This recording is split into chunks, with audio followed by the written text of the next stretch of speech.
తెలంగాణ ప్రభుత్వం కొత్త రేషన్ కార్డులను మంజూరు చేయాలని చెప్పి రాష్ట్ర కేబినెట్ లో నిర్ణయం తీసుకోవడం జరిగింది. ఈ మేరకు రేషన్ కార్డు లేని వారికి కూడా ఆరోగ్యశ్రీని అమలు చేయాలని, ఇందుకు గాను రేషన్ కార్డుకి ఆరోగ్యశ్రీకి లింక్ ని విడగొట్టాలని చెప్పి రాష్ట్ర కేబినెట్ నిర్ణయం తీసుకోవడం జరిగింది. అలాగే పెద్ద ఎత్తున బోగస్ రేషన్ కార్డులను అయితే డిలీట్ చేయడం జరిగింది.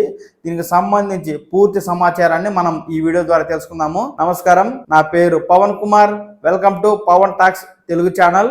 ఆంధ్ర అయినా తెలంగాణ అయినా ప్రభుత్వ పథకాల సమాచారం కావచ్చు, పెన్షన్ల సమాచారం కావచ్చు, రాష్ట్ర కేంద్ర ప్రభుత్వ ఉద్యోగ సమాచారం కావచ్చు, ఎప్పటికప్పుడు ఆధారాలతో సహా నేను మీకు పూర్తి సమాచారాన్ని తెలియజేస్తూ ఉంటాను. మీకు ఈ సమాచారం కావాలి అని అనుకుంటే ఈ పవన్ టాక్స్ తెలుగు ఛానల్ ని లైక్ చేయండి, షేర్ చేయండి, సబ్స్క్రైబ్ చేయండి. ఎప్పటికప్పుడు ఖచ్చితమైన సమాచారాన్ని నోటిఫికేషన్ ద్వారా అందుకుని తెలుసుకోండి.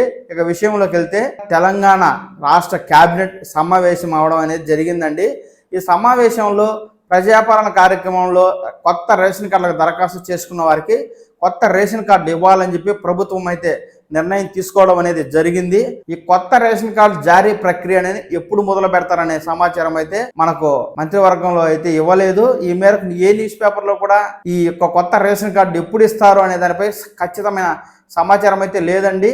అయితే త్వరలోనే రేషన్ కార్డు ఇస్తామని కేబినెట్ సమావేశంలో మంత్రి గారు అయితే తెలియజేయడం జరిగింది. అయితే 2-3 రోజుల్లో ఎలక్షన్ నోటిఫికేషన్ రానున్న నేపథ్యంలో కొత్త రేషన్ కార్డులను రాష్ట్ర ప్రభుత్వం గనక ఇవ్వడం మొదలు పెడితే ఎలక్షన్ కమిషన్ ఏమైనా అభ్యంతరం చెబుతుందా, లేకపోతే రేషన్ కార్డుల పంపిణీకి గ్రీన్ సిగ్నల్ ఇస్తుందా అనేది తెలియాల్సి ఉంది. ఒకవేళ ఎలక్షన్ కమిషన్ కనుక అభ్యంతరం చెప్పని పక్షంలో రేషన్ కార్డుల పంపిణీ ప్రక్రియ అనేది సజావుగా జరుగుతుంది. ఒకవేళ అభ్యంతరం చెప్పినట్టయితే మరో 2 నెలల పాటు ఈ రేషన్ కార్డుల ప్రక్రియ అనేది ఆగక తప్పదనేది మనకైతే తెలుస్తుందండి. అలాగే ప్రస్తుతం ఆరోగ్యశ్రీ కార్డుకు సంబంధించి ఎవరైతే అర్హులు ఉంటారో అలాంటి వారు అనారోగ్యాలు పాలైనప్పుడు వారికి ఆరోగ్యశ్రీ పథకం కింద 10 లక్షల రూపాయల వరకు రాష్ట్ర ప్రభుత్వం అయితే చెల్లిస్తుంది. ఈ పథకానికి సంబంధించి రేషన్ కార్డు ఉన్నవారే అర్హులుగా ఉండగా ఈ ఆరోగ్యశ్రీ కార్డులకు రేషన్ కార్డుకు లింక్ ని కట్ చేయాలని చెప్పి రాష్ట్ర కేబినెట్ నిర్ణయం తీసుకోవడం జరిగింది.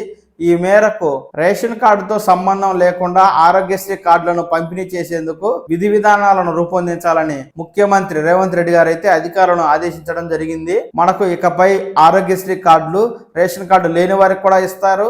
ఆపై హెల్త్ ప్రొఫైల్ కార్డుతో ఎవరైతే వ్యక్తుల యొక్క ఆరోగ్య సమాచారాన్ని ఆ కార్డులో భద్రపరిచి తద్వారా భవిష్యత్తులో ఏదైనా సమస్యలు వచ్చినప్పుడు వైద్యులు సంప్రదించినప్పుడు వారి ఆరోగ్య రికార్డులు అందులో ఉంటాయి కనుక డాక్టర్లు ట్రీట్మెంట్ అయితే ఇచ్చే విధంగా ప్రభుత్వం చర్యలు తీసుకోబోతోంది. ఇక తెలంగాణ వ్యాప్తంగా జిల్లాల వారీగా రేషన్ కార్డుల రద్దు అయితే మొదలైందండి. ఇప్పటికే పెద్ద ఎత్తున రేషన్ కార్డులు రద్దు చేసినట్టుగా మనకు వార్తలు అయితే వస్తున్నాయి. ఇక్కడ మీరు స్క్రీన్ మీద చూడవచ్చు.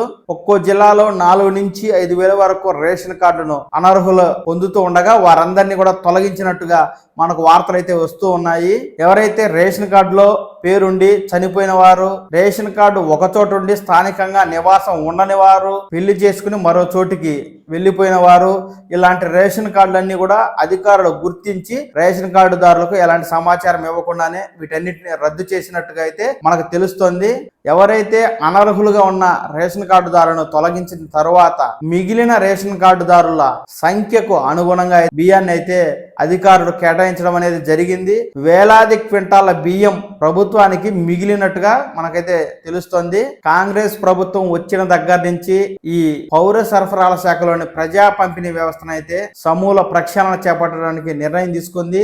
ఈ మేరకు అధికారులకు వచ్చి రాగానే ఈ యొక్క రేషన్ కార్డుల ఈకేవైసీని అయితే ప్రభుత్వం వేగరం చేయడం జరిగింది. సంవత్సరం నుంచి ఈకేవైసీ ప్రక్రియ జరుగుతూ ఉన్నప్పటికీ ప్రస్తుత ప్రభుత్వం కేంద్ర ప్రభుత్వ ఆదేశాలు అనుగుణంగా ఈ ఈకేవైసీ ప్రక్రియను అయితే డెడ్ లైన్ పెట్టి పూర్తి చేయడం అనేది జరిగింది. తద్వారా జిల్లాల్లో వేలాదిగా అనర్హుల యొక్క సంఖ్య అనేది బయటపడడం, వారందరి రేషన్ కార్డులు తొలగించడం అనేది జరిగినట్టుగా మనకు తెలుస్తోంది. కేంద్ర ప్రభుత్వం రేషన్ కార్డులోని ఒక్కో వ్యక్తి పేరుతో 6 కేజీల బియ్యాన్ని అయితే ఉచితంగా గత కొంతకాలం నుంచి ఇస్తూ ఉంది.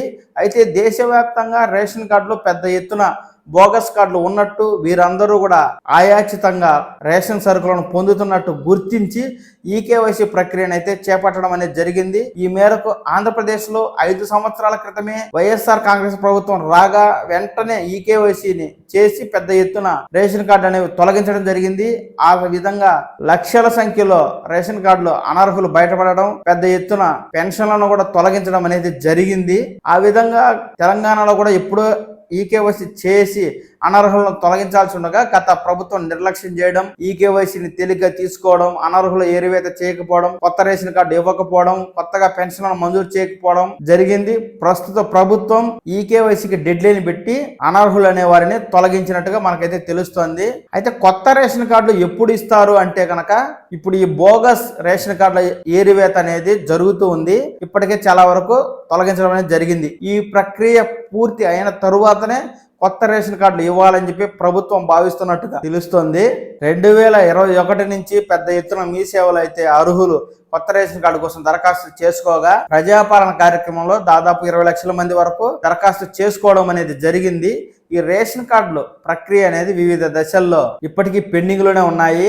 కనుక కొత్త రేషన్ కార్డుల కోసం ప్రభుత్వం నిర్ణయం తీసుకున్నప్పటికీ వాటికి సంబంధించి జారీ చేసే ప్రక్రియ అయితే ఎలక్షన్ కమిషన్ ఎన్నికల నోటిఫికేషన్ మీద ఆధారపడి ఉంటుంది అని మనకైతే తెలుస్తోంది. అలాగే ఎవరైతే బోగస్ రేషన్ కార్డుల ఏరివేత ప్రక్రియ అనేది జరుగుతూ ఉన్నందున ఇది కూడా ఒక 10 నుంచి 15 రోజుల మధ్య సమయం పట్టే అవకాశం ఉంది. ఈ లోపల ఎన్నికల నోటిఫికేషన్ అనేది వస్తుంది. కనుక ఈ రేషన్ కార్డుల జారీ పై సందిగ్ధత అయితే నెలకొని ఉంది. ఫ్రెండ్స్, రేషన్ కార్డుల జారీపై ఎలాంటి కొత్త సమాచారం వచ్చినా వెంటనే నేను మీకు తెలియజేస్తాను.